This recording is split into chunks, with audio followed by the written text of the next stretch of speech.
มสังค่ะสวัสดีค่ะในคลิปนี้พาไปขอผลไม้ที่เปรี้ยวที่สุดนะคะแล้วก็1 ปีเราจะได้ทานแค่1 ครั้งเท่านั้นนะคะในวิดีโอในเดือนพี่น้องเขากวาดย้อนหมักส้มตีเฮิรนพี่น้องตีในนะคะหิมเฮิรนในเราเฮิรนว่าใครกินเมื่อไรก็มาเอาแล่ในว่าเมื่อในแต่แหลดไม้ให้ก็ตีอ่อนกว่าย้อนหมักส้มค่ะเนาะไปดูกันเลยค่ะว่าเป็นผลไม้ชนิดนี้ภาษาไทยโมไม่ทราบชื่อเรียกอะไรนะคะถ้าหากทุกท่านทราบก็บอกได้นะคะถามหัวก้อนไทยเดินในห้องว่าหือเพราะฉะนั้นก็กัดต้อยซ้อมกันค่ะอยู่ที่ก้องผงนะคะเขาก็ได้อยู่ที่ก้องผงก็ยังกันนะเพราะฉะนั้นกัดซ้อมกันค่ะภาษาไทยเรียกว่าเกวียนภาษาไทยใหญ่เรียกว่าล่อเดี๋ยวเราจะไปขอบ้านนี้บ้านที่เราจะไปนะคะอยู่หน้าบ้านเรานี่เองจะเป็นบ้านนี้ค่ะเพื่อนนั้นเท่าค่ะดีกว่าก็จะเป็นเพื่อนเลยค่ะด้วยดินในกว่าตีหันย่องซานตรงเราแล้วก็ทางนี้จะเป็นทุ่งนาภูเขานะคะเราจะเห็นแบบนี้ทุกวันบรรยากาศดีมากค่ะค่ะหันจะไหนก็ว่านโยกอลีน่ะแต่เมื่อยอนตั้งในเฮินนังคำเขานี่จะบอกทุกท่านว่าอันนี้เป็นฟืนใช้ฟืนนะคะเป็นท่อนไม้ใหญ่ๆแบบนี้เขาก็จะเอาขวานมาฝ่าเป็นชิ้นๆแล้วก็เอาไปเป็นฟืนค่ะเพราะว่าที่นี่ไม่มีไฟฟ้าใช้ก็เลยต้องใช้ฟืนนะคะที่ไหนไม่ไฟฟ้าใจให้ก็ย่านเปอร์เซ็นต์นั่นแหละและใจพื้นตุ่มไม่ในเดี๋ยวแล้วเอากับผ่าเทียงให้ก่อนค่ะเนี่ยแน่ๆใจเลยเป็นหมอก 2-3 ปีใช่ไหมคะเนาะนี่ก็จะใช้ได้ประมาณ 2-3 ปีเลยนะคะที่นี่จะหาไว้แบบนี้เลยค่ะเดี๋ยวเราพาทุกท่านเข้าบ้านเลยดีกว่าไม่แน่ใจว่าเจ้าของจะอยู่ไหมต้องนั่งค้ำเดยมอยู่ดำหัวมาตัวอันนี้อยู่ข้างหลังบ้าน เดี๋ยวเข้าไปดูข้างหลังเพราะว่าพี่เขาจะปลูกผักเต็มบ้านเลยนี่เต็มมายอดหมักส้มค่ะวะเนี่ยป้าคงอะไรอยู่ค่ะ2-3 ลูกเลยค่ะใครกินเมื่อไรมาปิดเหมือนนั่นเนาะอะไรไอ้กี้น่ะเอาละส้มค่ะเอียงก็มาย้อนติ๊กๆนะมันเป็นหาเอากว่าสั่งว่ามาย้อนติ๊กๆเนี่ยเอาละส้มค่ะเอาละมันทางก็มันเป็นหาอะไรส้มค่ะแต่กัดได้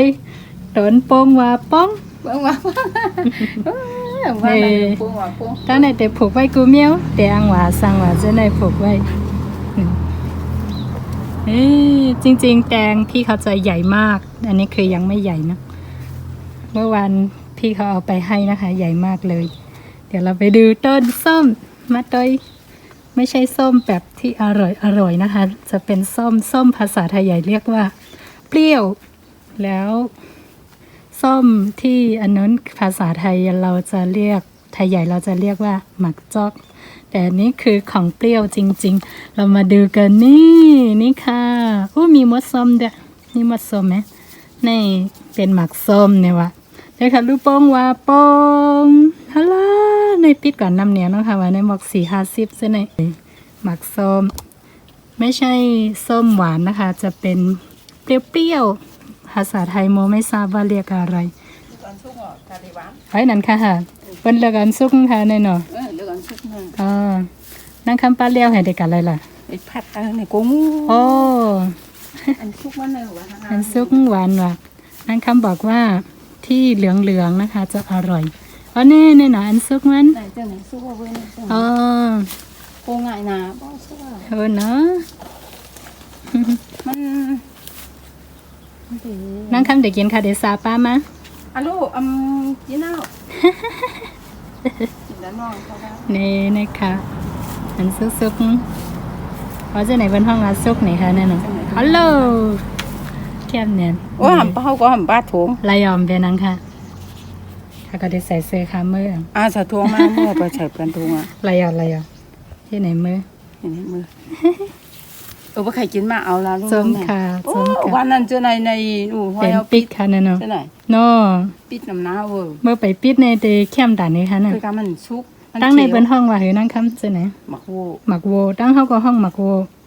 เพราะเป็นน้ำร้านห้ำคดีห้องหมักหังก็หมักส้ม หมักส้ม หมักส้มอ่ะ อันนี้หมักปู อ๋อ โอ้โหมันปรุงมึงว่าปรุงในตั้งนานเนอะนะ อ๋อปอกข้าวหังก็ข้าวปอกข้าวฮะเนาะ ในบันดันถึง เนี่ยมันดันถึงไว้แกฮะเนาะ แต่ว่าหีก่อมพวก เอ นั้น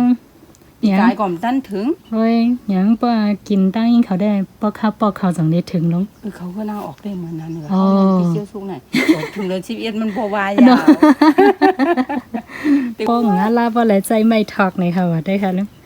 นี่ผลไม้อันนี้นะคะ เยอะเกินจนต้องใช้ไม้แบบนี้ ความไทยก่อนลืมพ้องเอา จนถึงฤดูเกี่ยวข้าวก็ไม่มีแล้วนั่งคำบอกอันนี้คือแปลกตรงที่ไม่มีปกติแล้วจะเป็นช่วงฤดูเกี่ยวข้าวถึงจะได้ทานอร่อยมาก เปรี้ยวมากใครที่ชอบของเปรี้ยวๆห้ามพลาดผลไม้ชนิดนี้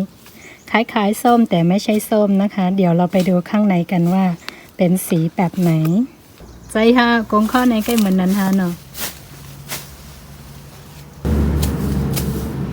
ในสวนที่นี่นะคะ ทุกบ้านจะปลูกผักไว้ทั้งหมดเลยส่วนมากถ้ามาขายผักนะคะ ที่นี่จะขายไม่ได้เลย เพราะว่าทุกบ้านจะปลูกไว้แบบนี้นะคะ ไม่ว่าจะเป็นถั่วผักยาวผักกาดผักปักผักน้อยอะไรแบบนี้มีทุกอย่างเลยที่นี่ถ้านำตีในสวนเฮือนก็เดี๋ยวมีผักเขียวผักเยียนางเขียวห้างไผ่ห้างมันหักพอมาขายตั้งในมือเด็ดซามาแต่ก็คาวาเฮียงเปิ่นมาขายผักเขียวเนี่ยอักจ้องว่าตั้งในเปิ่นผูกห้างไผ่ห้างมันไว้กูเฮือนเนาะสามลูกแน่เต็มเมื่อซานแนพี่น้องเขาเดี๋ยว3ลูกนี้นะคะโมจะไปยำให้ทุกท่านทานกันไปยำกันเลยค่ะเตมาซานแนพี่น้องเขาเต้ก็กัดด้วยว่าซาซึ่งหือนะเราจะเลือกที่สีเหลืองๆนะคะจะอร่อยกว่าสีเขียวๆก็อร่อยแต่ว่าถ้าจะให้อร่อยก็ต้องเป็นสีเหลืองแบบนี้ค่ะอันนี้เรียกว่าสุกแล้วในสุกเอาค่ะนะเขาหาเดมาซาอันก็ได้หอมหลงขึ้นมากำเหลวกลิ่นนะคะจะหอมมากนี่ข้างในจะเป็นสีแบบนี้นะคะเราก็จะมาปอกให้มันหนาๆหน่อยค่ะอย่าให้เห็นสีขาวนะคะถ้าหากว่าสีขาวแบบนี้เยอะเกินนี้คือจะขมถ้าไว้นานจะไว้ได้ไม่ได้นานนะคะถ้าเราปอกเราจะต้องปอกแบบนี้ค่ะถ้าปอกก็จะไรปอกเส้นไหนนะคะนะมันเต็มไรขมนั่นขนาดเนาะจะได้ไม่ขมกลิ่นหอมมากคล้ายๆกลิ่นมะนาวแต่ว่าไม่ใช่มะนาวนะคะเหมือนไอหมักผ้าก็หนาว่ามันใจหมักผ้าหอมไปใส่คนไทยใหญ่ส่วนมากถ้าเห็นผลไม้ชนิดนี้นะคะจะอิจฉามากใครที่ชอบเปรี้ยวใครที่ชอบทานของเปรี้ยวแล้วก็จะทำหั่นเป็นบางๆแบบนี้ค่ะถ้าหั่นชิ้นใหญ่ๆบางคนไม่ชอบแต่ว่าถ้าหั่นบางๆแบบนี้อร่อยถ้ายำกับผักกาดเขียวนะคะจะอร่อยมากเพราะสาลอผักกาดเขียวแต่หวานทนก็หนาว่าค่ะเป็นแม่ลูกอ่อนให้ก็กินผักกาดเขียวเลยเพราะว่าโมทานผักกาดไม่ได้นะคะโมเป็นแม่ลูกอ่อนแล้วก็เลยไม่ใส่ผักกาดถ้าหากว่ายำใส่ผักกาดนี่คือจะอร่อยมากๆค่ะผักกาดนี่จะยำแบบดิบๆเลยนะคะไปล้างมาแล้วก็มาซอยหั่นแล้วก็ยำแบบนี้เลยค่ะแกนข้างในแบบนี้ไม่เอานะคะเป็นพริกเขียวใส่ลงไปเลยค่ะชอบเผ็ดเท่าไหร่ก็ใส่ได้ตามใจเลยนะคะใส่หมักพริกเขียวชูรสนิดนึงน้ำตาลค่ะเกลือนะคะเยี่ยวกอเก๋อค่ะเสร็จแล้วก็ยำเลยถ้าใช้มือจะอร่อยกว่าเพราะใช้มือก็เดหวานอิดใช้ซอจังไรใช้ซอกันไรเหรอคะใช้ช้อนได้ไหมใช้ได้ค่ะหอมมาก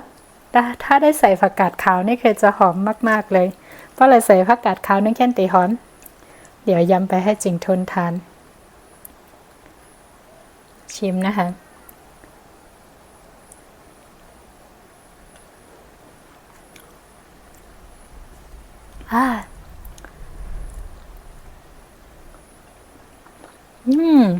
อร่อย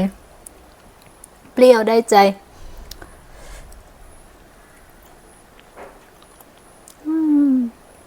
อร่อยมาก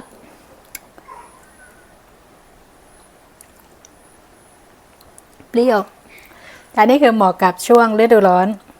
แต่ว่า1 ปีจะมีแค่ครั้งเดียวจะเป็นช่วงเกี่ยวข้าวนะคะแต่อันนี้แปลกมากยังไม่ถึงช่วงเกี่ยวข้าวเลยเพิ่งจะช่วงดำนาเท่านั้นเองสุกแล้วนะคะอร่อย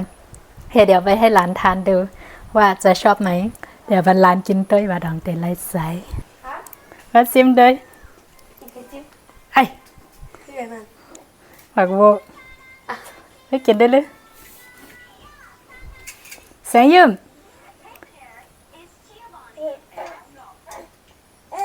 เห็นไหม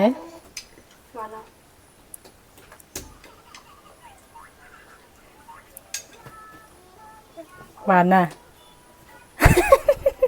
หวานเวียดนามเช่นน่ะนะส้ม หลานบอกเปรี้ยวใช่อะหวานหวานหวานหวานนี่คืออร่อย ถ้าหากว่าเปรี้ยวนี่จะเป็นภาษาไทยจะเรียกว่าส้มส้ม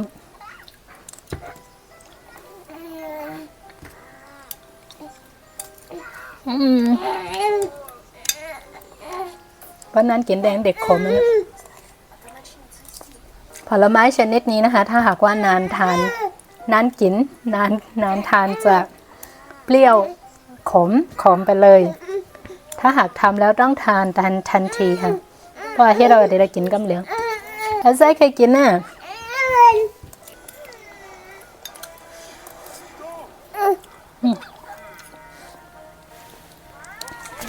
เห็นไหมเสียงโอเคตอนนี้ได้กินส้มก่อนหวังว่าทุกท่านคงอิจฉา กูก็ได้คอยเขาเดี๋ยวก็ได้ย้อนกินกันพบกันใหม่ในวิดีโอหน้าค่ะบ๊ายบาย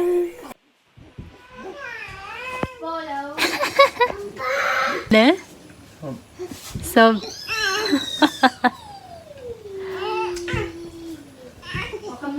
หวานนี่แหละ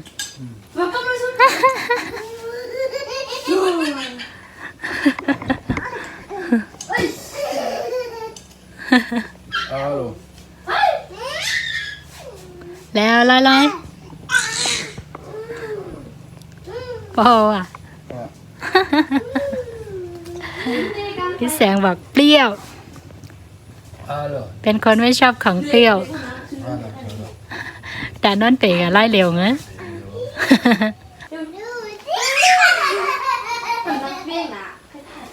แรงมึงอ่ะ